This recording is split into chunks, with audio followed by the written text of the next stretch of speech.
So hello guys, welcome back again. जैसे कि हम लोग क्लास 5 के बारे में डिस्कस कर रहे थे।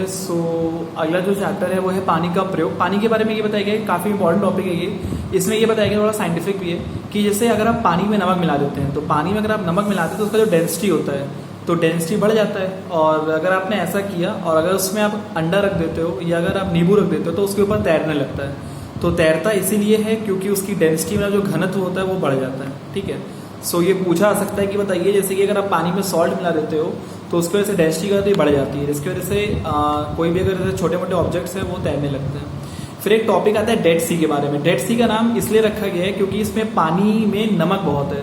लगभग 1 लीटर पानी में 300 ग्राम नमक होता है, जो कि सारे समुद्र में अगर आप देख लें तो सबसे ज़्यादा इसी में नमक की मात्रा पाई जाती है। इसका नाम डेड सी इसलिए है क्योंकि इसके अंदर नमक इतना है कि यहाँ पे बिल्कुल भी स्पेसेस नहीं होते हैं ऑक्सीजन के लिए पानी के अंदर, इसीलिए वहाँ पे कोई ऑर्गेनिजम्स वहाँ पे रह नहीं सकते। जैसे कोई जितनी भी तरह की मछलियाँ हो गई या कोई भी एक्वेटिक एनिमल्स हो गए तो वो रह नहीं सकते हैं, इसीलिए इसका नाम डेड सी है।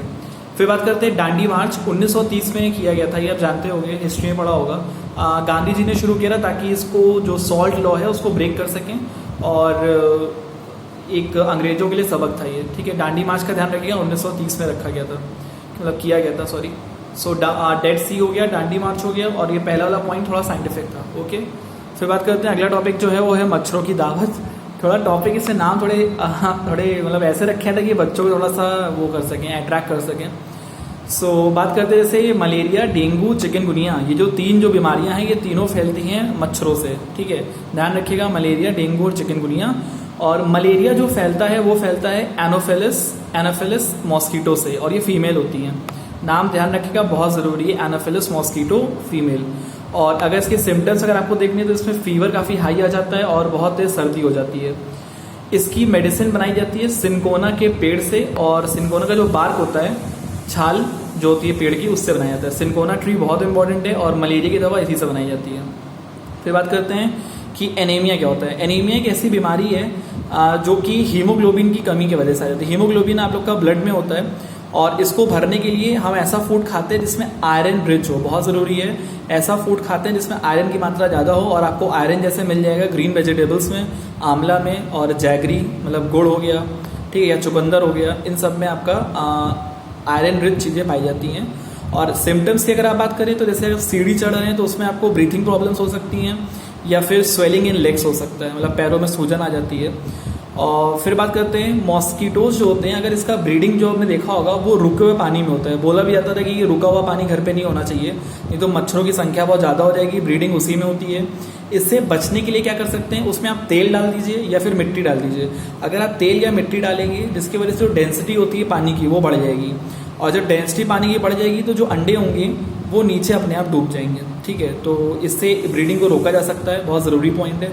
उसके बाद मोस्ट इंपॉर्टेंट जो पॉइंट है वीडियो का वो ये है रोनाल्ड रॉस जो थे, इनको नोबेल प्राइज़ मिला था 1902 में मेडिकल की फील्ड में, क्योंकि इन्होंने ये बताया था कि किस बैक्टीरिया के वजह से मलेरिया फैलता है। ठीक है, तो मलेरिया का जो बैक्टीरिया है वो उन्होंने ढूंढ कर बताया था।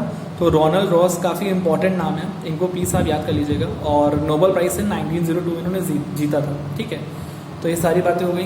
फिर चैप्टर में खत्म हो गया वाला। फिर अगला चैप्टर होता है, इसको बोलते हैं डायरी। डायरी जो चैप्टर है इसमें ये बताया गया है कि जो माउंटेनियर्स होते हैं, जो माउंटेन पे चढ़ते हैं, उनके बारे में क्लियर किया गया है। एक इंस्टीट्यूट है जिसका नाम है नेहरू इंस्टीट्यूट ऑफ माउंटेनियरिंग। ये बहुत ज़रूरी इंस्टीट्यूट है, काफ़ी फेमस है, और ये है उत्तरकाशी में। ठीक, इस उत्तरकाशी में लगता है ये। और जो माउंटेनियर्स होते हैं वो लोग क्या करते हैं, माउंटेन में चढ़ने से पहले या लेकर भी जाते हैं, क्या लेकर जाते हैं, विटामिन सी और आयरन की टैबलेट्स आती हैं। ठीक है, और एक मिल्क पीते हैं जिसमें चॉकलेट होता है। इसके वजह से क्या होता है कि उनको ठंडी से थोड़ा बचाव हो जाता है, मतलब ठंडी कम लगती है। जैसे कि आप जानते हैं कि माउंटेन्स पे ठंड बहुत होती है, तो इससे बचने के लिए विटामिन सी और आयरन की वो लोग गोलियां खाते हैं और ले भी जाते हैं, साथ में चॉकलेट के जो ड्रिंक्स होते हैं वो भी पीते हैं। ठीक है, और साथ में वो लोग lunch box, water bottle, glass, towel, whistle, सीटी बजाने के लिए, और जैकेट हो गया, ग्लूकोज हो गया, ये भी वो लोग लेकर जाते हैं। ठीक है, और फिर एक पॉइंट इन्होंने बताया था इस चैप्टर में कि जो जैसे माउंटेन्स अगर 90 मीटर की अगर चढ़ाई है तो 90 मीटर्स को चढ़ने के लिए कुछ जगहों पे ऐसे 90 डिग्री का एंगल बनाना होता है, मतलब एकदम सीधी चढ़ाई। ठीक है, और उनको अपना बैक पूरा स्ट्रेट रखना होता है, तभी वो चढ़ सकते हैं। काफ़ी ये रिस्की होता है, काफ़ी ये मतलब मुश्किल भी होता है ये, तो ये ध्यान रखिएगा, 90 डिग्री का एंगल बनाना होता है। और एक इसमें चैप्टर में एक टर्म आया था रैपलिंग। रैपलिंग करने का मतलब क्या होता है कि जैसे जो लोग माउंटेन्स पे चढ़ते हैं, जैसे 90 डिग्री को जगह पे पॉइंट्स आ जाते हैं, तो ऐसा वो लोग चढ़ते हैं कि जैसे प्लेन रोड पे चढ़ रहे हों, ऐसा मान कर चलते हैं। और उनको सेम तरीके से लौटना भी होता है, जैसे आप चढ़ते हो वैसे लौटना भी होता है एकदम 90 डिग्री रखकर। तो इसको बोलते हैं हम लोग यहाँ पे रैपलिंग। टर्म पूछा जा सकता है, पूछा भी गया एक बार। फिर बात करते हैं जो बेचेंद्री पाल हैं, ये इस नाम भी आप जानते ही होंगे, ऑब्वियसली बात है। ये दुनिया की 5वीं हैं और इंडिया की पहली माउंटेनियर हैं जो माउंट एवरेस्ट पे चढ़ी थी, और चढ़ी थी मई 1984 में। और ये 8900 मीटर की इसकी पूरी चढ़ाई है बेचेंद्री पाल की, ठीक। तो बेचेंद्री पाल वाला पॉइंट बहुत ज़रूरी है, रैपलिंग ज़रूरी है। और ये लोग क्या खाते हैं, जैसे कि विटामिन सी और आयरन की टैबलेट्स हो गया और चॉकलेट मिल्क हो गया, ठीक है। तो ये आपका चैप्टर खत्म हो गया डायरी। फिर बात करते हैं एक चैप्टर और होता है जिसको बोलते हैं बोलती इमारतें। यहाँ पे एक इमारत के बारे में बताया गया है। कुतुब शाही सुल्तान थे, कुतुब शाही सुल्तानों ने क्या करा था, गोलकोंडा पे, नाम आपने पिक्चर भी देखी होगी अभी। सो गोलकोंडा जो किला था उस पर इनका राज था 1518 से लेके 1687 तक। तो वहाँ पे क्या हुआ कि काफ़ी फेमस किला है ये और काफ़ी बड़ा भी है। तो वहाँ पे आयरन के स्पाइक्स होते हैं, मतलब लोहे के देखे होंगे जैसे भाले टाइप लगे रहते हैं गेट पर, ताकि उनको बचाया जा सके। और 87 बुर्ज हैं वहाँ पे उनकी आउटर वॉल पे, ताकि वो उसको मतलब बचाया जा सके सोल्जर्स को। लेकिन फिर बाद में औरंगजेब ने अटैक किया टैंक के साथ। टैंक्स का इन्वेंशन हो चुका था तब तक, और जितनी भी तोपें थी वो सब उन्होंने वहाँ पे लेकर अटैक कर दिया, और वो ब्रास की बनी हुई थी, ठीक है, ध्यान रखिएगा। और वहाँ पे अंदर किले के अंदर बुलक्स, मतलब कि जैसे बैल वैल हो गए, उनका भी लोग यूज़ करते थे कुएं से पानी निकालने के लिए, ठीक है। तो ये चैप्टर आपका हो गया बोलती इमारतें। So that's it for today, thank you.